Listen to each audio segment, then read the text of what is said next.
Πώς να κάνεις το 2025 την καλύτερη χρονιά για σένα, από τη στιγμή που έχουμε μόνο λίγες μέρες μέχρι να έρθει και ουσιαστικά κλείνουμε άλλη μία χρονιά. Η πρώτη χρονιά του podcast και είμαι πάρα πολύ ενθουσιασμένη, πάρα πολύ χαρούμενη και πάρα πολύ ευγνώμων για το ότι έζησα όσα έζησα φέτος. Εννοείται πως καλώς ήρθατε πίσω στο podcast, καλώς ήρθατε σε ένα ακόμη επεισόδιο χωρίς φίλτρο. Εγώ είμαι η Άρτεμις Κοντζαμανίδου. Για τους φίλους Arte Coach, για τους πολύ φίλους καλύτερα να μην μάθετε. Και είμαστε έτοιμοι εδώ πέρα να πούμε πώς μπορούμε να κάνουμε τη νέα χρονιά την καλύτερη για μας. Πώς να ζήσουμε όλα αυτά τα οποία ονειρευόμαστε, το πώς να αποκτήσουμε την καλύτερη σχέση με τον εαυτό μας, με τους ανθρώπους γύρω μας, να πετύχουμε στα επαγγελματικά και σε οποιονδήποτε άλλο τομέα μπορούμε να φανταστούμε και έχουμε σκεφτεί και γενικότερα να ζήσουμε αυτό που τόσα χρόνια περιμένουμε, μία από τις καλύτερες χρονιές της ζωής μας. Πιστεύω μας αξίζει μία πολύ καλή χρονιά να ζήσουμε, να την απολαύσουμε, να πούμε ότι ναι ρε φίλε, άξιζε πάρα πολύ αυτό το οποίο έζησε. Θέλω του χρόνου εδώ θα είμαστε, τέτοια εποχή, να λέμε για το πόσο ωραία ζήσαμε και το πόσο ωραία πράγματα καταφέραμε μέσα στο 2025. Σήμερα θα θέσουμε τη βάση. Θα θέσουμε και θα πούμε τα πράγματα για το πώς μπορούμε να ξεκινήσουμε κάτι τέτοιο. Προσωπικά είχα να έχω τόσο καλή χρονιά όσο το 2024 προ-κορονοϊού. Ναι, νομίζω το 2018 ήταν η τελευταία μου καλή χρονιά και τώρα το 2024 ξαναξεκίνησε επιτέλους να παίρνω τα πάνω μου. Και είμαι πάρα πολύ χαρούμενη εννοείται γι' αυτό. Λοιπόν, για να μην χάνουμε άλλο χρόνο, να ξεκινήσουμε. Πρώτο βήμα που πρέπει να κάνεις για να ξεκινήσεις και να κάνεις το 2025 την καλύτερη χρονιά για σένα είναι ανασκόπηση της χρονιάς που τελειώνει. Να δεις τι έζησες το 2024, να θυμηθείς τις στιγμές που σου έμειναν, ποιος ήρθε, ποιος έφυγε, τι κατάφερες, τι σου έμαθαν αυτά που έγιναν. Πιστεύω σίγουρα κάτι άλλαξε. Άλλαξες λίγο ή πολύ. Ίσως το περίμενες, ίσως όχι, ίσως το ήθελες, ίσως όχι, ίσως έγινε κάτι πάρα πολύ απροσδόκητο που δεν περίμενες ποτέ και σε ανάγκασε να αλλάξεις και οι συνθήκες έγιναν πολύ διαφορετικές. Όμως πρέπει να το δεις. Δεν γίνεται να ξεκινήσεις τη νέα χρονιά, να μπεις το 2025 χωρίς να έχεις δει τι έζησες, να έχεις καταλάβει ποια πράγματα σου άρεσαν, ποια πράγματα δεν σου άρεσαν, να δεις αν βρήκες τον εαυτό σου, αν τον έχασες κάτω από ποια συνθήκη έγινε. Τι θεωρείς ότι έγινε τόσο συνταρακτικό το οποίο σε άλλαξε είτε με καλό είτε με κακό τρόπο. Να ανακαλύψεις όχι μόνο το τι θες και άμα αυτή η χρονιά σε βοήθησε στο να βρεις τον εαυτό σου, αλλά και πράγματα ίσως που να μην ήθελες. Αυτή η χρονιά ίσως να μην σου έδειξε το ποιος είναι ο σκοπός σου, το ποιος είναι ο εαυτός σου. Ίσως να σου έδειξε μια άλλη άσχημη πλευρά. Να μην ήταν αυτή ακριβώς που είχες στο μυαλό σου, όμως αυτό δεν πάβει να σου δείχνει και το τι δεν θες στη ζωή σου. Και αυτό είναι αρκετά χρήσιμο. Όταν μαθαίνεις το τι δεν θες, είναι πιο ξεκάθαρο τελικά προς το που θέλεις να κινηθείς στη ζωή σου. Είναι ένα στάδιο το οποίο όλοι περνάμε, όλοι πρέπει να περάσουμε για να καταλήξουμε και να πάρουμε τις αποφάσεις που θα είναι κατάλληλες και απαραίτητες για μας. Οπότε το πρώτο βήμα είναι ανασκόπηση. Να καταλάβεις το τι έζησες, να τα θυμηθείς, να θυμηθείς τις καλές στιγμές, τις άσχημες στιγμές, να δεις τι θέλεις να κρατήσεις, τι δεν θέλεις να κρατήσεις. Και το δεύτερο βήμα είναι να κλείσεις το 2024, ό,τι και να έγινε σε αυτό, με ανακούφιση και ευγνωμοσύνη. Να αφήσεις πίσω σου ό,τι έζησες.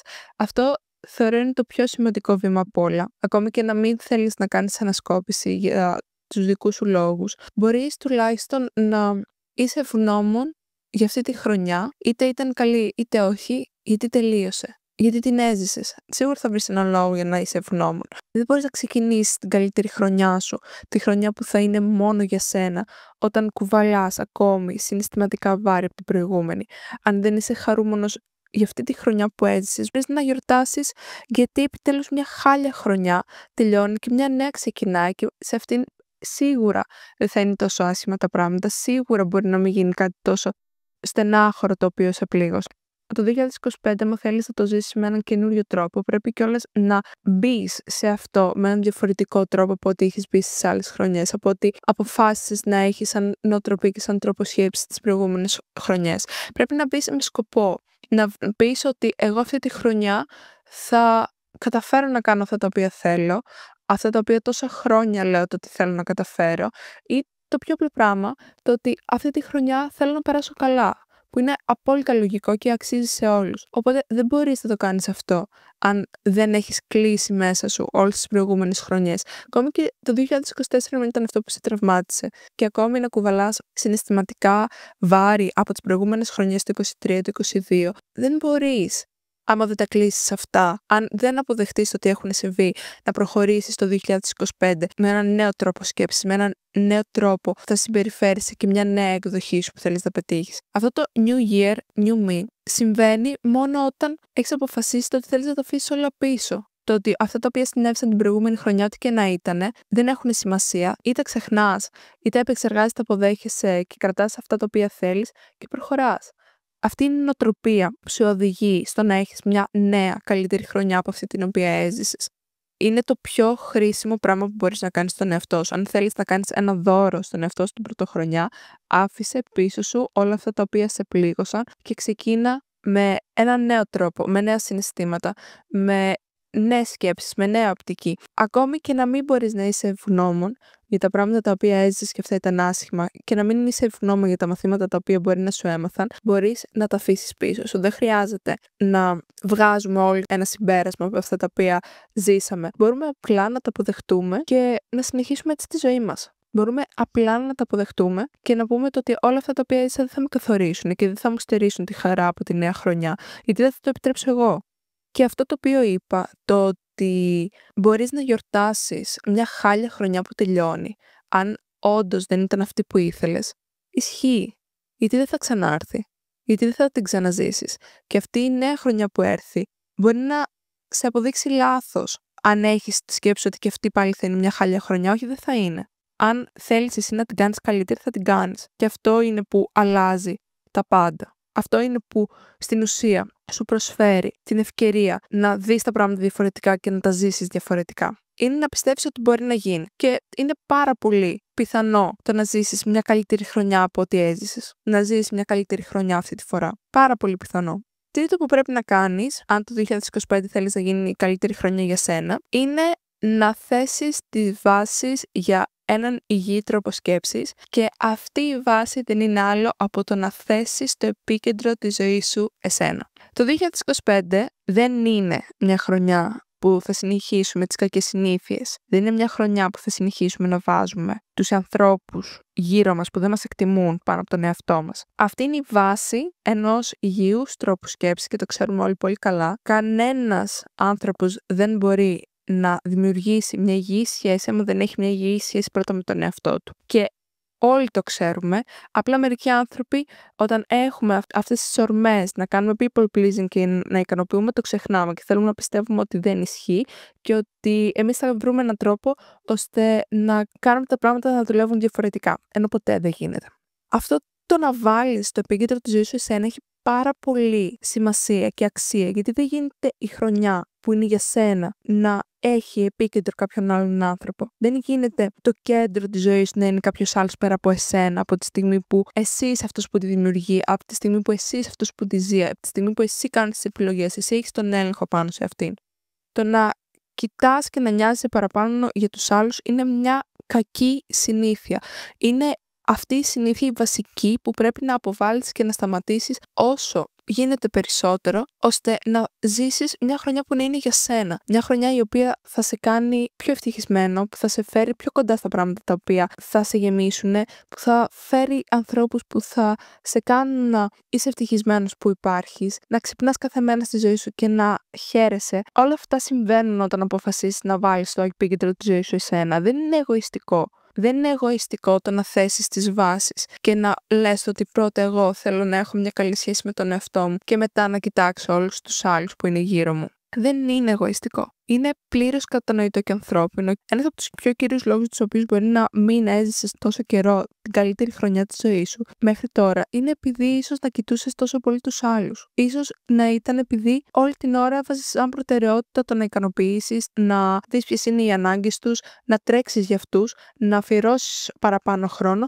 και σε σένα δεν το έκανες αυτό. Σε σένα προφανώς δεν το έκανες αυτό γιατί δεν είχες το χρόνο. Και πώς θα πετύχεις τους στόχους σου, πώς θα πας στα ταξίδια τα οποία θέλεις, πώς θα αυξήσεις την αυτοπεποίθησή σου και την αυτοεκτίμησή σου, πώς θα κάνεις τον εαυτό σου να νιώθει καλύτερα άμα δεν αφιερώσεις τον χρόνο να ανακαλύψει όλα αυτά τα πράγματα, να ανακαλύψεις τα μικρά πράγματα που σε φέρνουν χαρά σε καθημερινή βάση, να ανακαλύψεις ποια είναι η ρουτίνα που λειτουργεί σε σένα, να ανακαλύψεις ποια γυμναστική σου ταιριάζει, να ανακαλύψεις που θέλεις να πας. Πώς γίνεται να ζήσεις την καλύτερη σου χρονιά αν έχεις κάποιους άλλους ανθρώπους στο επίκεντρο της ζωής σου και όχι εσένα? Δεν πρόκειται να γίνει αυτό. Είναι οι βασικές αρχές. Δεν υπάρχει κάτι πιο σημαντικό από αυτό. Οποιαδήποτε χρονιά και να έρθει, οποιαδήποτε μέρα και να έρθει, γιατί δεν γίνεται η αλλαγή μόνο όταν είναι 1η Ιανουαρίου. Οποιαδήποτε μέρα και να έρθει που εσύ αποφασίζεις ότι η ζωή σου είναι για σένα, το ότι εσύ θα είσαι στο επίκεντρο, νοιάζεσαι πρώτα για το πώς νιώθεις εσύ και να είσαι εσύ καλά, τότε είναι η στιγμή που η ζωή σου ξεκινάει να γίνεται όλο και καλύτερη. Ξεκινάς να ζεις τον καλύτερο μήνα της ζωής σου, ξεκινάς να ζεις το καλύτερο εξάμηνο της ζωής σου, τον καλύτερο χρόνο της ζωής σου, ξεκινάνε τα πάντα όλα. Και δεν το εννοώ με τον εγωιστικό τρόπο το να βάλεις μόνο τον εαυτό σου πάνω από όλους, να μην κοιτάς κανέναν άλλον. Μιλάω για τους ανθρώπους που έχουν υιοθετήσει τον ακριβώς αντίθετο τρόπο από αυτόν, που είναι στο άλλο άκρο, που ποτέ δεν βλέπουν τον εαυτό τους και δεν μπορούν να το δούνε και πιστεύουν ότι δεν το αξίζουν, ώστε να έρθουν και να υιοθετήσουν την τακτική να είναι λίγο πιο εγωιστές για να βρουν μια ισορροπία. Προφανώς και δεν γίνεται σε αυτή τη ζωή που αλληλεπιδράμε καθημερινά με ανθρώπους να σκεφτόμαστε μόνο τον εαυτό μας και αυτό να λειτουργεί και να συμβαίνει και να είναι ολοκληρωμένη η ζωή μας, αλλά δεν γίνεται κιόλας σε έναν κόσμο όπου πρώτα σημασία έχει η σχέση που έχεις με τον εαυτό σου να νοιάζεσαι μόνο για την αλληλεπίδραση με τους άλλους ανθρώπους. Χρειάζεται μια ισορροπία. Το στοχεύουμε. Την ισορροπία ανάμεσα στις αλληλεπιδράσεις με τους άλλους ανθρώπους, στις σχέσεις μας, να εξισορροπήσουμε τις ανάγκες τις δικές τους, να δούμε τις ανάγκες τις δικές μας επιτέλους, να δούμε το τι χρειαζόμαστε. Δεν πιστεύω ότι αν κάποιος άνθρωπος αφήσει πίσω του όλα όσα έζησε, θα αποδεσμευτεί από τα συναισθηματικά βάρη και βάλει σαν επίκεντρο της ζωής του να μην περάσει ωραία. Ακόμη και το τέταρτο που θα πω τώρα να μην κάνει, δεν νομίζω ότι δεν θα περάσει ωραία. Ο βασικότερος λόγος τον οποίο δεν περνούσα καλά τα προηγούμενα χρόνια και είχα τόσο καιρό να περάσω ουσιαστικά μια καλή χρονιά ήταν επειδή περίμενα από εξωτερικές συνθήκες να με κάνουν να περάσω καλά. Δεν έβλεπα την ευθύνη που είχα εγώ για να δημιουργήσω τη ζωή μου και να σηκώνομαι εγώ κάθε μέρα και να κάνω τον εαυτό μου να νιώθω ευτυχισμένο. Περίμενα από κάτι άλλο να έρθει, ένας άλλος άνθρωπος να μου συμπεριφερθεί καλά, ένας άλλος άνθρωπος να ικανοποιήσει τις προσδοκίες και τις ανάγκες μου, μια καριέρα ή ένα στόχο να υλοποιηθεί για να είμαι εγώ ικανοποιημένη με τον εαυτό μου, ενώ δεν είχε ποτέ σημασία. Δεν είχε κυριολεκτικά ποτέ σημασία. Και ποτέ δεν ήταν απαραίτητο να υπάρχει κάτι άλλο ώστε να είμαι εγώ ευτυχισμένη. Δεν έχεις καμία απολύτως ανάγκη εσύ σαν άνθρωπος να περιμένεις από κάτι άλλο, από κάποιον άλλον άνθρωπο να έρθει να σου προσφέρει κάτι στη ζωή σου που να μην μπορείς εσύ ότι σου το προσφέρεις στον εαυτό σου και να είσαι ευτυχισμένος. Μπορείς να είσαι ανεξάρτητα ευτυχισμένος από οποιαδήποτε συνθήκη αν εσύ το επιλέξεις. Το τέταρτο πράγμα το οποίο θα σε βοηθήσει να κάνεις το 2025 την καλύτερη χρονιά για σένα είναι το να θέσεις πάρα πολύ συγκεκριμένους στόχους, πιο συγκεκριμένους από την προηγούμενη χρονιά. Δεν θέλω σε καμία περίπτωση να ανοίξεις ένα τετράδιο ή τις σημειώσεις στο κινητό και να γράψεις απλά φέτος θέλω να αποκτήσω οικονομική ανεξαρτησία, θέλω να βρω αγόρι, θέλω να πάω ταξίδι. Δεν θέλω γενικούρες. Θέλω πολύ συγκεκριμένα, στοχευμένα να κάτσεις να δεις τι θέλεις από τη ζωή σου και όχι μόνο επαγγελματικά. Να κάτσεις να θέσεις στόχους για κάθε τομέα της ζωής σου. Όχι μόνο πόσα χρήματα θέλεις να βγάλεις, όχι μόνο το ότι θες να πάρεις πτυχίο, όχι μόνο τα επαγγελματικά.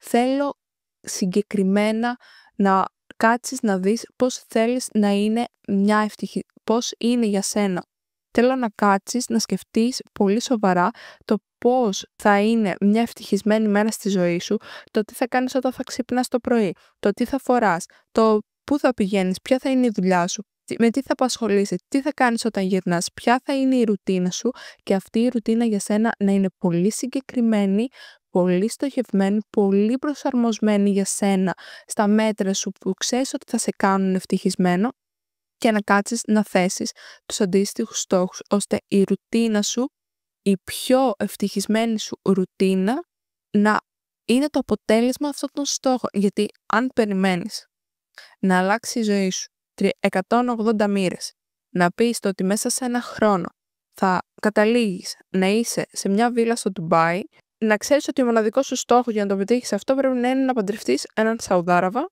έναν πλούσιο επιχειρηματία που να στα κουμπάει. Αν θέλεις η καθημερινότητά σου και η ρουτίνα σου να είναι αυτή, μέσα στην πολυτέλεια, νομίζω ότι ο μοναδικός στόχος που έχεις να βάλεις είναι αυτός. Θα σου αλλάξει όλη σου τη ζωή.